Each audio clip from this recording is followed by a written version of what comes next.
The DualSense Edge is $200. Xbox Series Elite 2, $170. This guy is only $70, the ManbaOne V2. Now you might be thinking, that's just another cheap PC controller. How good could it possibly be? Well, it actually gives these two a run for their money. So let's see how they stack up. Here we have Hall effect joysticks, which, as you may know, are highly unlikely to get stick drift. Like this guy. This has stick drift. But the cool thing about these is that these are magnetic and you can calibrate this to feel stiffer. Here you have linear Hall effect triggers. They don't go as far down as the edge. As you see here, this is kind of a straight line and it kind of stops right there. These ones, they go a little further than that. But in terms of how they feel very similar. The Xbox ones do feel stiffer and in my opinion, better. The D-pad is my least favorite part about this controller. Not to say that it's a bad D-pad, it's just that it doesn't feel as good as this one or this one. This one's my favorite right here, especially because you can take this off and swap it to whatever you like. It feels great. I think the greatest feature of this is that when you drop it, I mean, don't drop it, but when you drop it, it's because these are magnetic, all these just go flying out. These are micro switches, good for like 1,000,000 clicks or something. I love the clickiness, it's got really nice short travel, and it feels more like a mouse click. Overall, great buttons. But the only gripe I have is that they have an indented letters, which you can feel in your thumbs. But it's just a pet peeve of mine, nothing major. The bottom buttons remind me of the SCUF controller, but at least the SCUF controller keeps the start and select buttons right up here, where we're used to them being. Like for example, the PlayStation, right up here, the Xbox controller. A much older PS2 controller, right here. Or the Xbox 360 controller, right here. Just do that. We have 4 back buttons that are nice and clicky, but a bit flat. I really enjoyed the back pedals of the PS5. These are quite nice to hit. Very easy to hit, very clicky, quite satisfying. The best one is the Xbox with the 4 paddles that feel perfect and easy to click on my hand. These guys are not as easy to click. There's this texture on the top ones to differentiate them from the bottom ones. You wouldn't really click it with these 2 fingers down here. You click it with these. You go back and forth. That's probably the best way to go. But the strength of these buttons is not their clickability. It's the software built in here, which we'll take a look at in a little bit. But first, let me tell you the biggest gripe I have about the PlayStation controller. This is set to last 4 to 6 hours. I have a hard time making it last more than 2 hours. This might just be my controller, but let me know if you're having the same issue with it. This guy is freaking amazing. 40 hours, that is insane. Now this guy doesn't have as insane of a battery life, but it does come with the charging dock.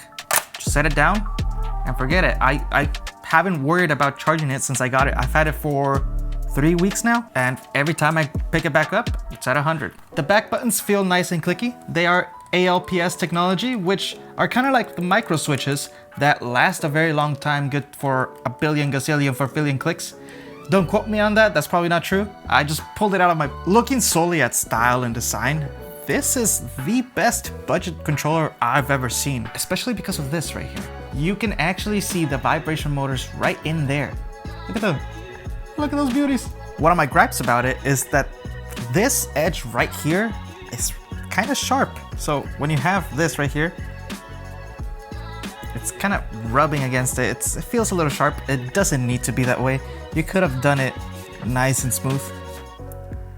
But I mean, overall, beautiful, fantastic.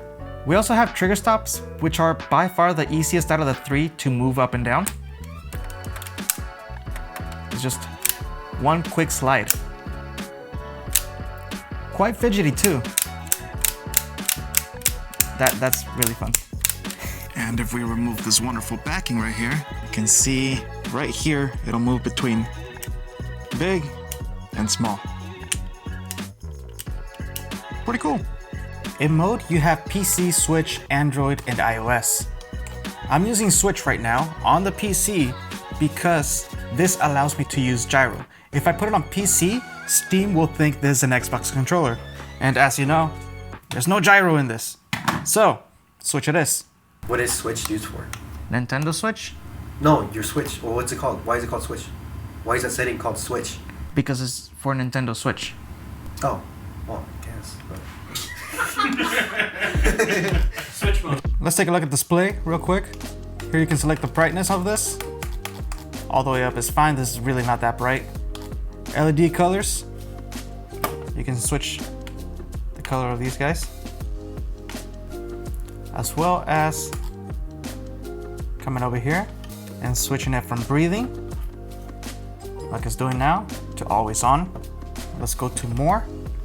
Here you can change your language, calibration, and button testing. In joysticks, you can change the curve from default to immediately, to latency, and high performance. You can also change your dead zones. In triggers, you have the same ability, dead zones, and your strokes. Oh, this is a perfect time to show you this. Vibration, just seeing them move. Here in settings, we can configure. Here we can change whatever button to whatever button we want.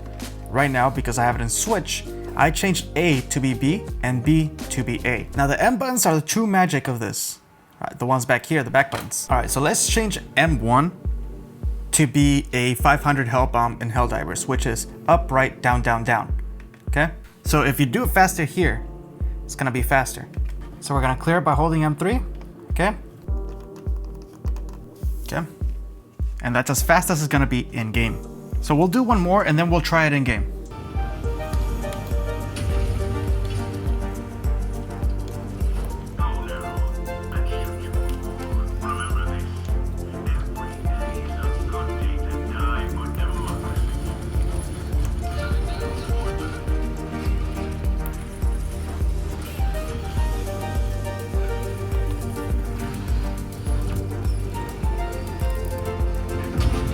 Damn. Got him. Yeah.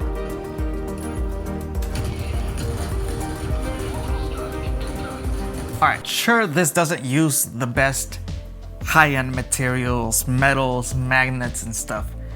But neither does this or this. The stock versions of the other controllers. And they're the same price. And with this, you get the back buttons and the switchers and Hall effect joysticks, linear Hall effect triggers. One screen that does more than you could ever ask for. I'm sure someone's gonna make a play Doom at some point. It feels like at every chance they got, they picked parts that would last a long time. They're proven to last a long time. And for $70, what else can you ask for? This is truly a bargain of the year. Is that a good way to end it? Yeah? Is this fair to end it this way? All right, there's another video somewhere over there. I'll see you later.